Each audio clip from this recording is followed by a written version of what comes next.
What if your backyard could produce food almost every day of the year?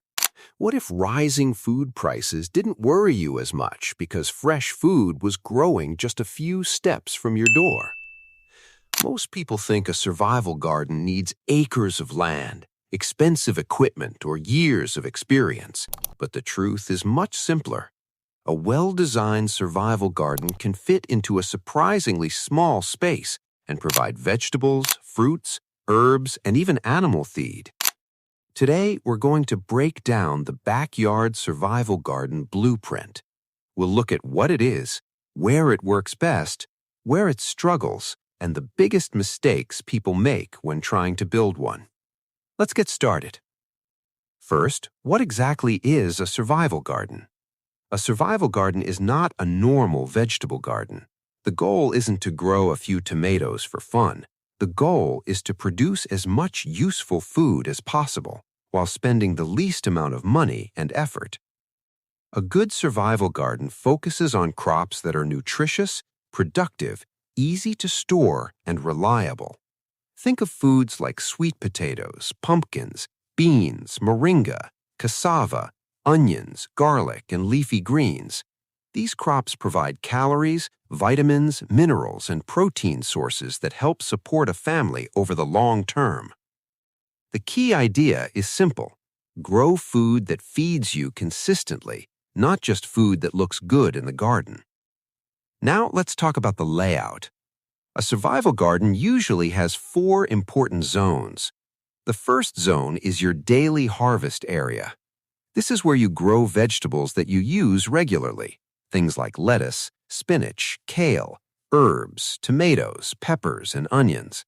These crops should be close to your house because you'll harvest them often.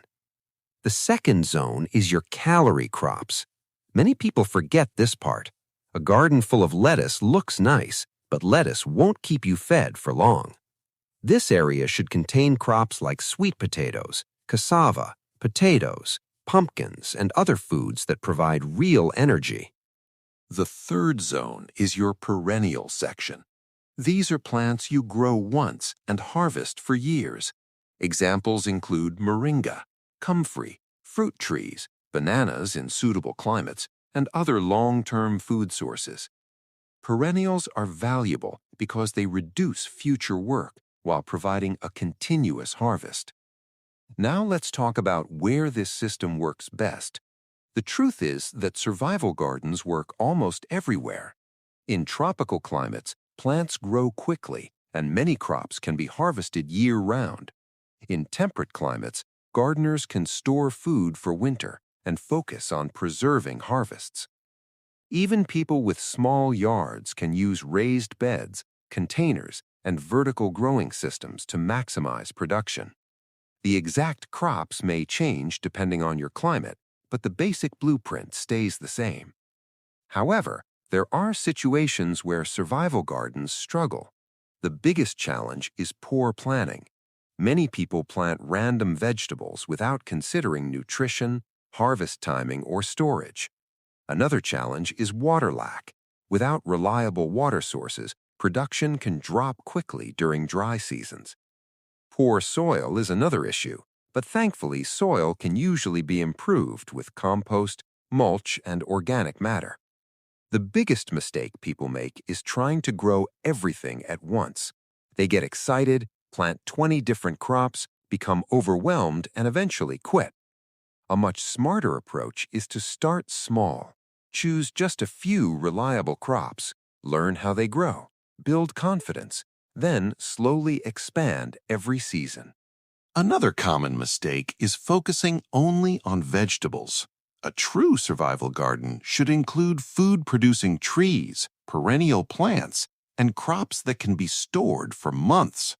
Think long-term. Plant things that will still be feeding you years from now. And don't forget diversity.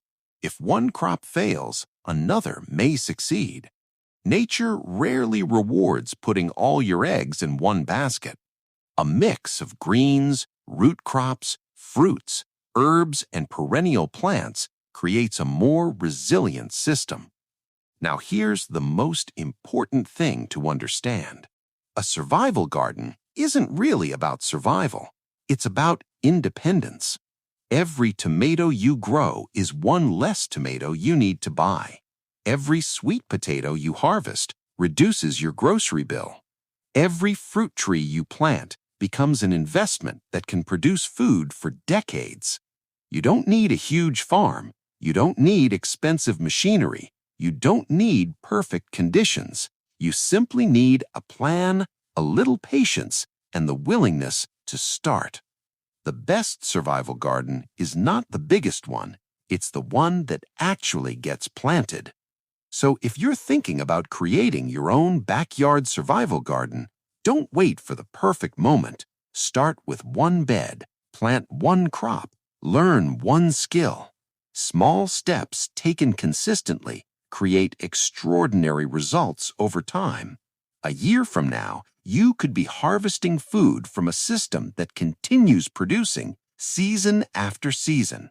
And that is the real power of a survival garden.